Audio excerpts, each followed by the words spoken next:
From Washington, D.C., this is Middle East Focus.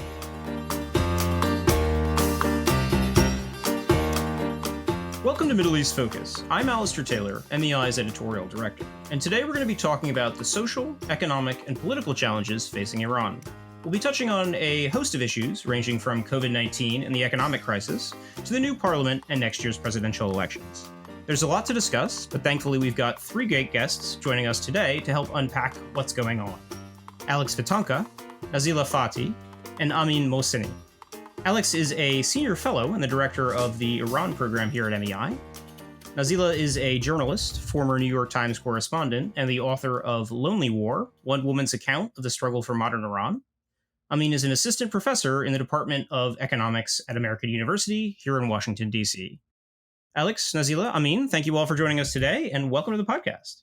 Thanks, Alistair. Thank you for having us. Thank you.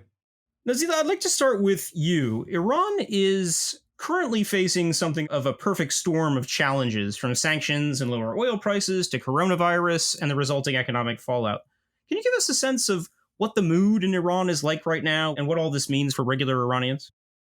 Well, Alistair, you're right. This storm of challenges isn't new. If we go back to just 2 years ago, 2018, when some of the worst protests began rocking the country, for the first time since 2009, we have a timeline that shows how the country has been hit by devastating crises. As you remember, the government cracked down on those protests violently. And then it was President Trump who withdrew from the nuclear deal and imposed some of the worst economic sanctions on Iran. The sanctions have choked Iran of its revenue, both oil and non-oil. The rial has lost about 70% of its value and is still in a free fall. Economic growth reached zero this year, according to IMF. We are hearing all these horrible stories about ordinary Iranians who have special diseases and they don't have access to their medication because of the sanctions. The country was hit by a number of devastating natural disasters caused mostly by climate change, quite different than political and economic problems that Iranians face, but they also added to the sense of disillusionment. And then came COVID-19, one of the first countries that the virus hit hard, partly because China was Iran's only economic lifeline.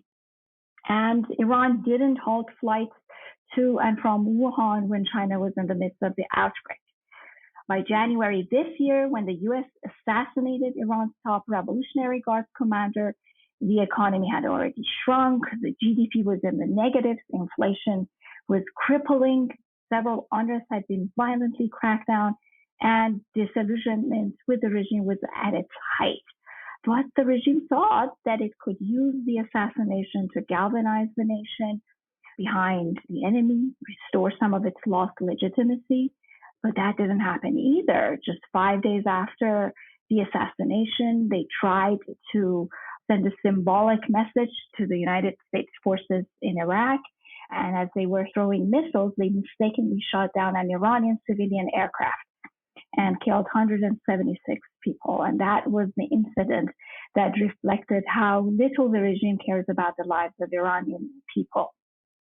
Just this week, Iranian vice president blamed the U.S. and said the sanctions, the coronavirus, the drop in oil prices had caused perilous conditions for Iran's economy.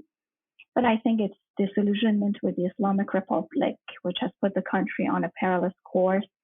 The last time we saw such high levels of disillusionment with the regime was in 2005, which led to the election of President Ahmadinejad. Just this February, people stayed away from the polls. And so hardliners close to the Revolutionary Guards and the Supreme Leader had a very easy time winning the parliament. They now control the judiciary as well, and they have their eye on winning the presidency in 2021. And, the same thing may happen very easily. They can win the presidency if people stay away from the polls. And the mood that dominates Iranian society, disillusionment, disappointment with the Islamic Republic has never been this high. Alex, on top of everything Nazila just laid out, Iran's been hit hard by COVID, and it's seen a rising number of cases in recent weeks and just recorded its highest single-day death toll to date this past weekend. How concerning is the current situation, and what is the government doing to respond to it? Thanks, Alison. It's great to be with Nazila and Amin. Look forward to the conversation. So, Alistair, in terms of how bad it is, it's actually a difficult question to answer because we don't know the facts. We don't even know the exact number of people who have lost their lives or been infected by this virus. There's so much secrecy around it. There's so much desire on part of various regime players not to be seen to be responsible for the state of affairs that you don't know which door to knock on to get some straight answers in terms of what's going on. Just to give you and your listeners a sense, there are some estimates out there that the actual number of people who've lost their lives is twice as much as the official 18,000 that is being claimed. About 18,000, I think, are the latest numbers from today. And that gives you a sense of one of the fundamental problems that Iran has, which is you're talking about a political system, the Islamic Republic, led by Ayatollah Ali Khamenei, who does not want to take responsibility. I was just listening just before I came on here to join you. I was listening to the health minister, Saeed Namaki, who is basically out there pretending or at least claiming that he has given advice from day one when he said back in late December, early January, that they should stop the flights from China because he said he knew then that that's where the virus was coming from. And nobody listened to him, and he's been ignored the last 6 months. And if that is true, if we take what the health minister of Iran is saying at face value, then you got a paralysis in place in Iran. You have a regime where people no longer want to be associated with the failures of dealing with it. In fact, it's worse than that. They don't want to have to do anything with it. Early on, when this crisis unfolded, I remember Revolutionary Guards generals were out there saying that they were equipped to deal with it. They wanted to score some political points against the Rouhani government. The Revolutionary Guards were the best ones to deal with it. Of course, as we now know, they weren't able to deal with it. And the magnitude of this, frankly, has surprised everyone. But my point here is this. This is the one headline, Alistair, that I've taken away so far by looking at this. The one headline is Islamic Republic of Iran, this Iranian system, is not about the national interest. It's always about the regime interest. That comes out loud and clear this time as well. So it's not the national interest. It's how do we pretend that this crisis is not as big and as bad as others are saying it is? How do we not lose face? How do we not, make this into ammunition for the Trump administration to come after us and use this as a way of putting more pressure on us and so forth? So that's been the headline for me. But in terms of going forward, already the numbers are rising rapidly. Already the economy is on the brink. I'm sure Amin will talk about some of the economic realities in a minute. But, you got exports down. There's a real foreign currency crunch. It's now being made illegal for households to have more than 10,000 euros at home unless they have a permit. The government needs to get to people's euros and dollars to cover their fiscal budget deficit. I can go on and on and on, but I want to go back to a point I've made. When you have a system in place that does not want to be accountable because the system just doesn't want to be seen to be at fault when it comes to fundamental crises like this, then it's really hard to see how you can quickly fix it. And that fundamentally is the problem that Tehran right now is faced with. On that point about the economy, things were in pretty bad shape even before the outbreak of COVID, and the pandemic has only exacerbated the situation. What, in your view, are the most pressing issues right now, and what's the outlook moving forward? Thanks, Alistair, and thank you for having me in the podcast. Iranian economy has been suffering for quite a long time right now, and one can point out to some external and internal factors. For the external factors, the obvious one is obviously the US maximum pressure campaign and also the sanctions before and after JCPOA that has been crippling the country's economy for the past decade and longer. And as Alex mentioned as well, so the main group of people who are suffering from these sanctions are the general Iranian public. Be it they don't have access to their medications or the hyperinflation that's running in the economy right now, the shrinking of the GDP and so forth. So with this external factor of sanctions, US government sanctions on the Iranian economy, as you have alluded to as well before, Iranian oil exports have gone down significantly, almost to zero. And whatever oil Iran is selling right now is basically selling it under the radar at high costs.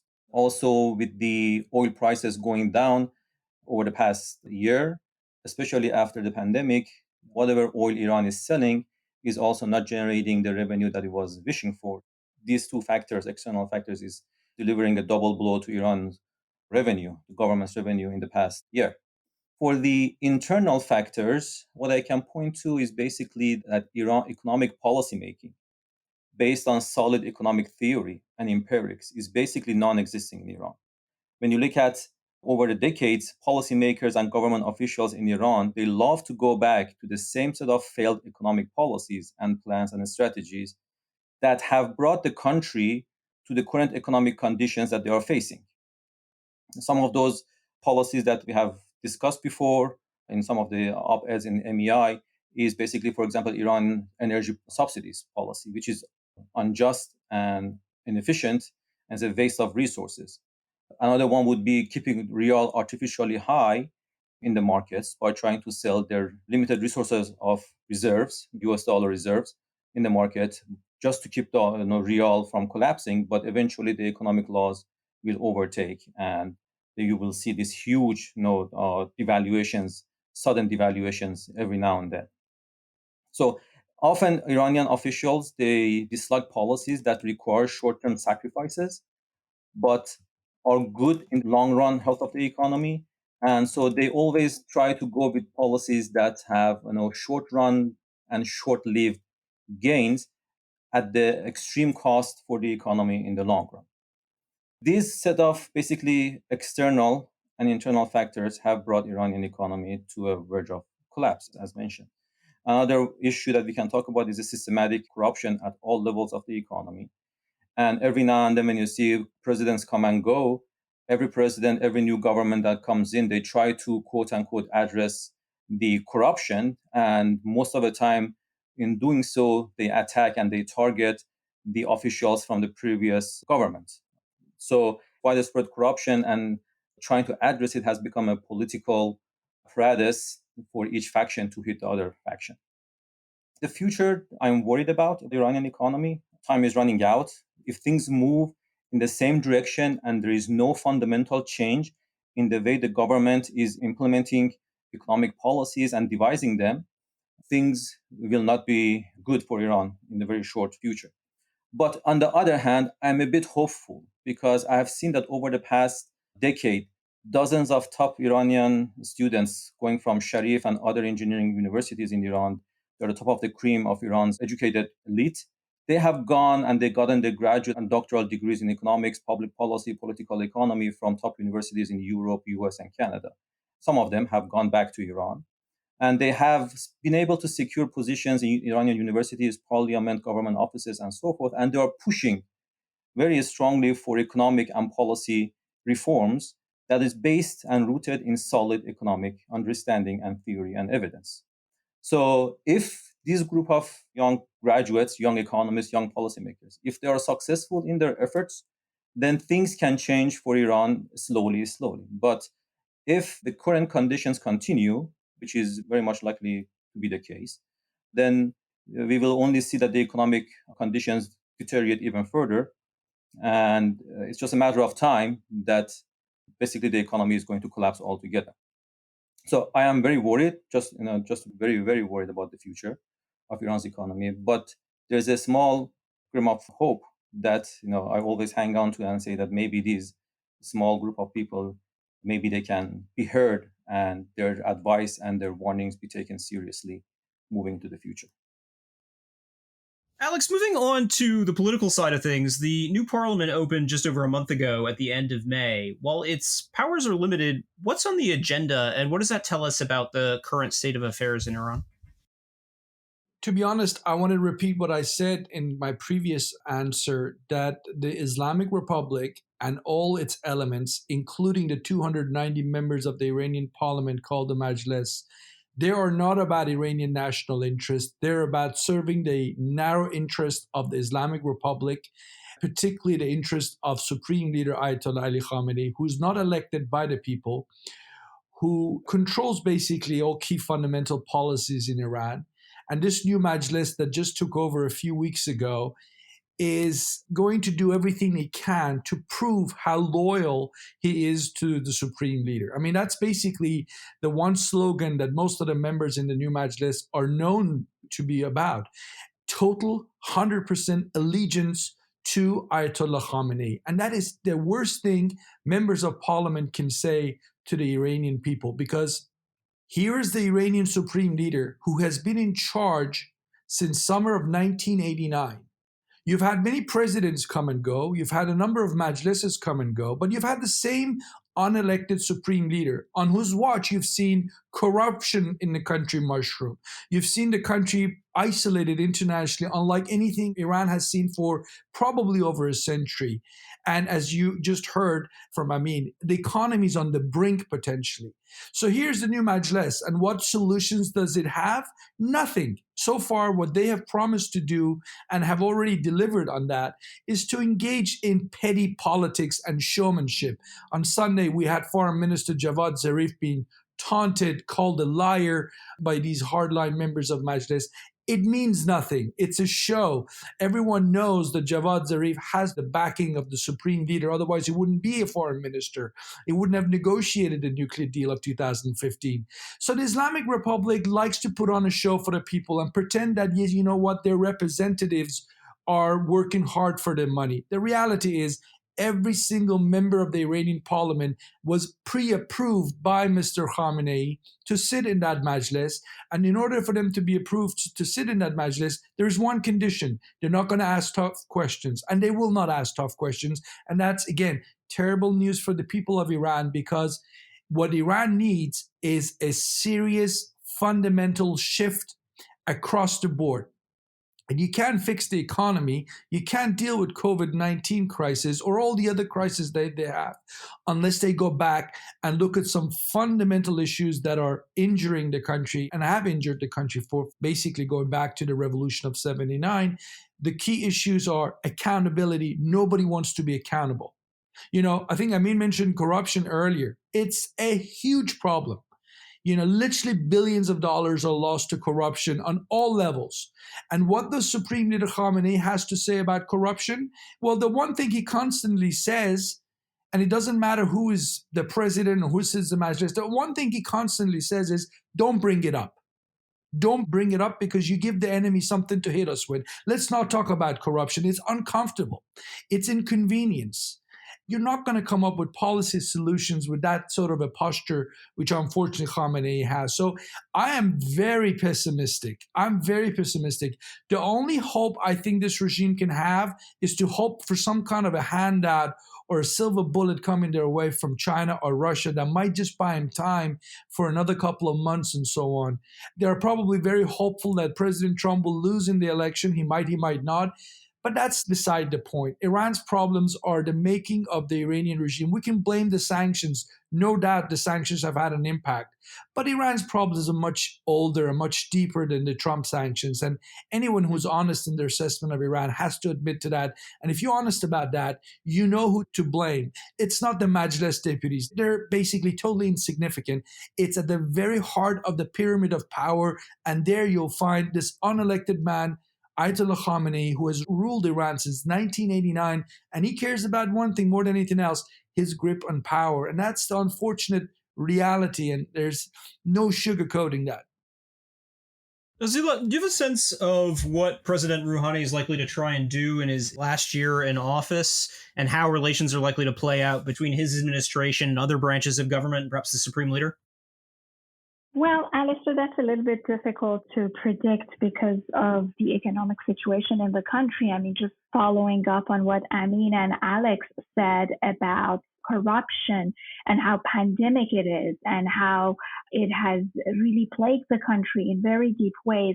Rouhani did try to take some steps to sort of bring it under control. This was partly because of decisions that previous governments had made. President Ahmadinejad had taken steps to sort of curtail corruption, even though his own government was very much involved in issues that became quite notorious later on.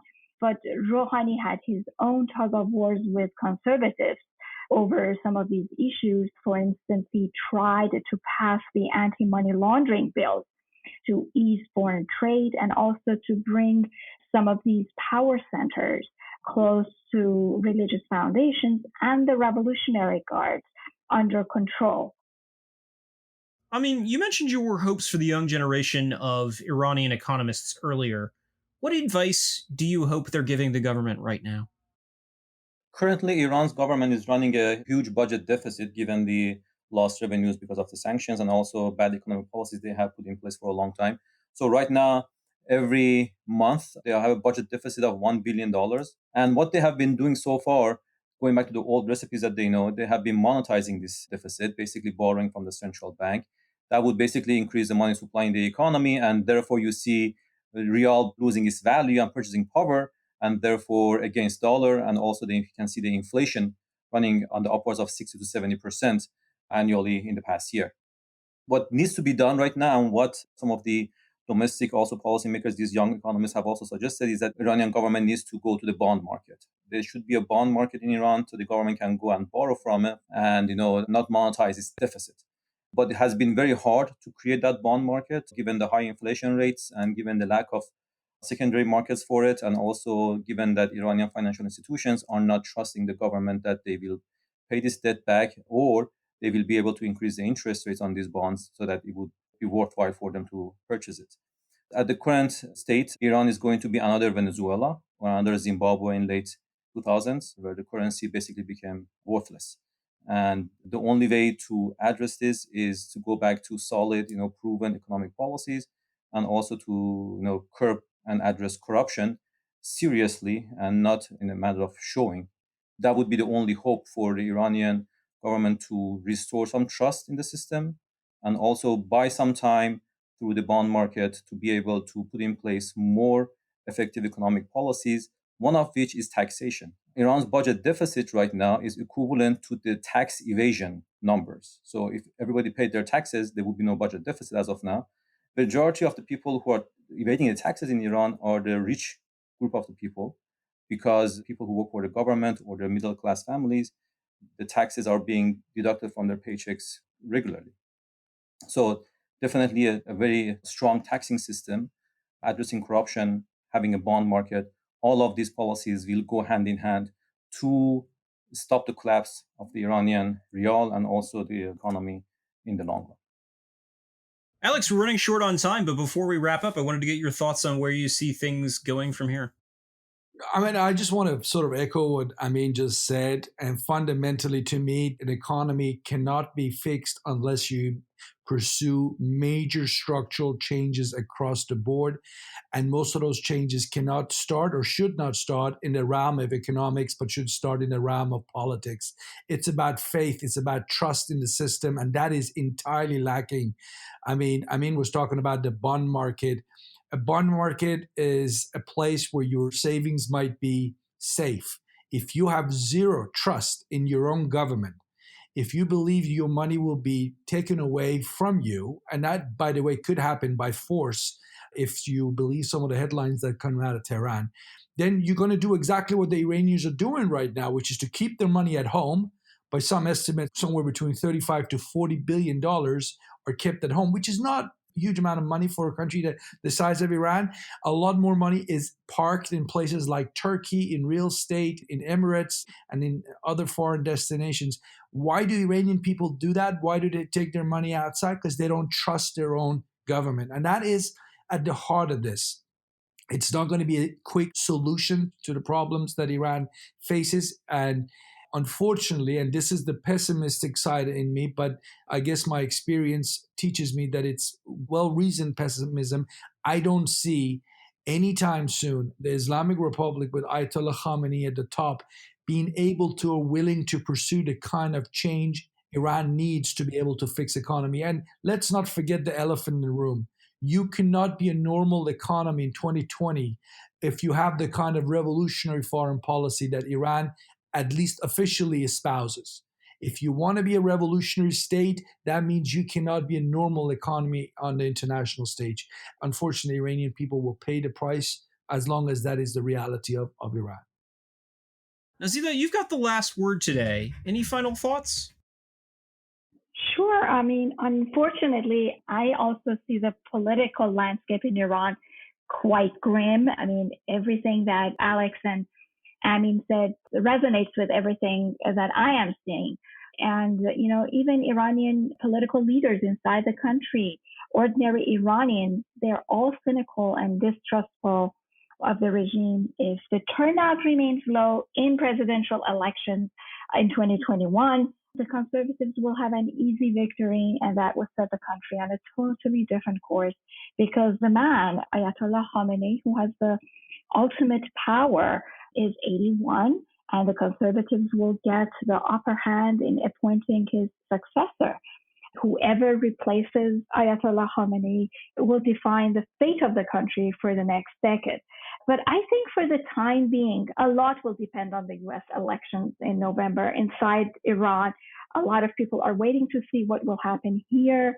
A Biden presidency will mean a totally different scenario for Iran, especially if Biden returns to the nuclear deal and lifts the sanction. That would trigger economic growth, and people behave differently when they do economically better.